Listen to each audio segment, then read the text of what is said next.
Here we have Marcus and Daniel. Same age, same city, both hit 40 in the same year. No inheritance, no shortcuts, no sudden luck. By 55, Marcus wakes up without an alarm. He decides what his day looks like. His money keeps working even when he doesn't. Daniel is still working, still checking his account before small purchases, still trying to figure out how many more years he has to keep going before things finally ease up. Here's the uncomfortable part.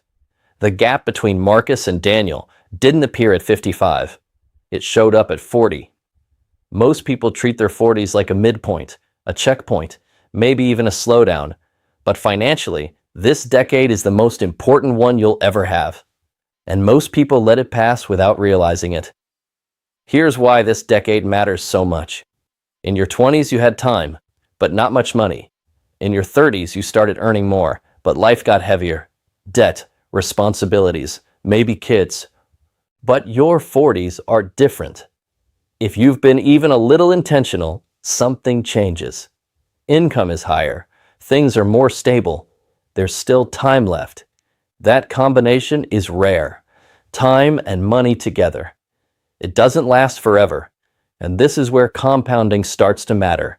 Not in theory, in real life. My name is Nathan, and I spend way too much time thinking about how money actually works. Do me a favor and subscribe to the channel because you might not find it again.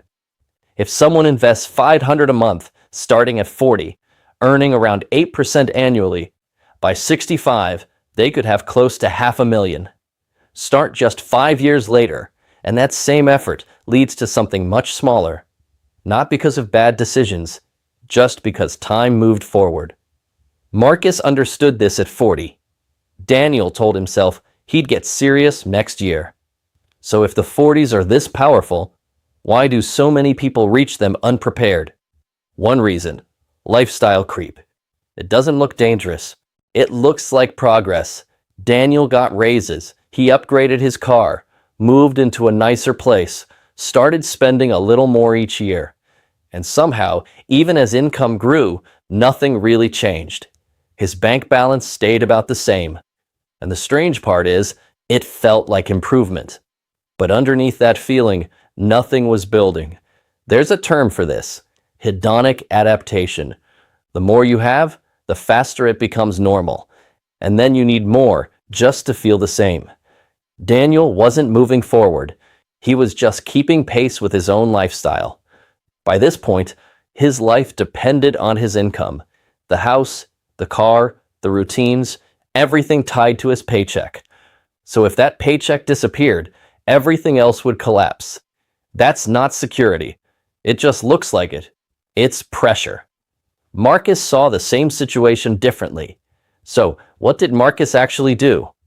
It came down to one shift. Instead of asking, "How much do I make?" he started asking, "How much do I keep?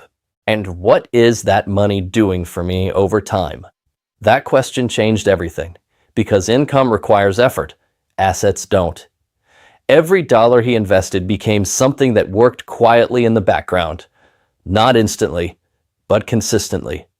The goal wasn't just earning more. It was building something that didn't rely on him showing up every day. That's where his financial independence number came in. A target, a clear number. The idea is simple. If your investments can cover your living costs without touching the core amount, you've reached freedom. A common rule is around 4%. So if someone needs $60,000 a year, they'd aim for around $1.5 million invested. It sounds big, but having a number changes behavior. Daniel never had a number. He just reacted to whatever was left. Marcus had direction. And over time, that direction built momentum. Now here's where the real difference showed up. Not in one big decision, but in small ones, repeated. The housing decision. Both had equity. Daniel used it to upgrade, renovations, better finishes, a nicer space. Marcus looked at that same equity and saw potential. He redirected it into assets that produced income. One improved appearance, the other built leverage. Second, retirement contributions.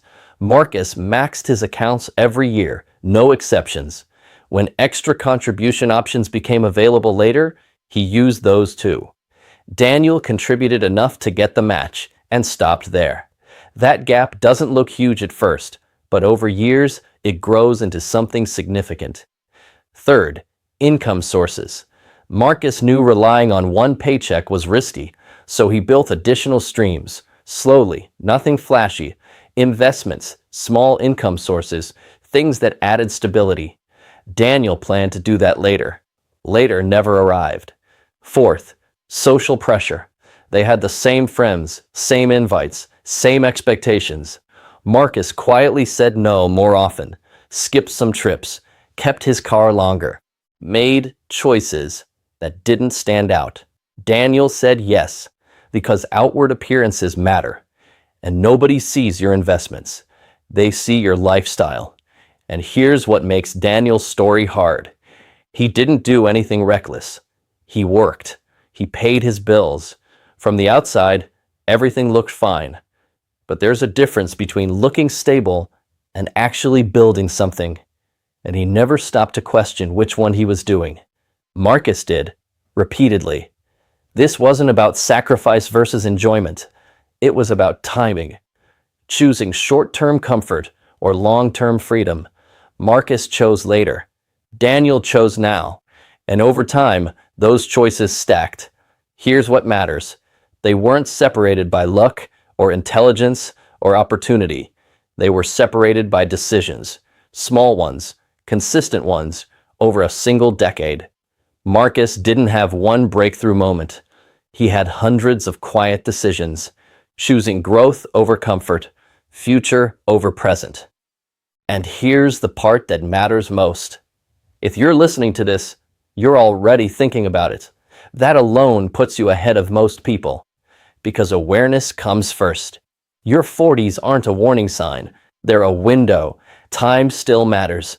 Compounding still works, but it won't wait forever. So the real question isn't who you were before, it's who you choose to be now. Marcus or Daniel, starting today. If this made you look at your situation differently, share it with a friend. Show support for the channel. Please like and subscribe. You may never find this channel again.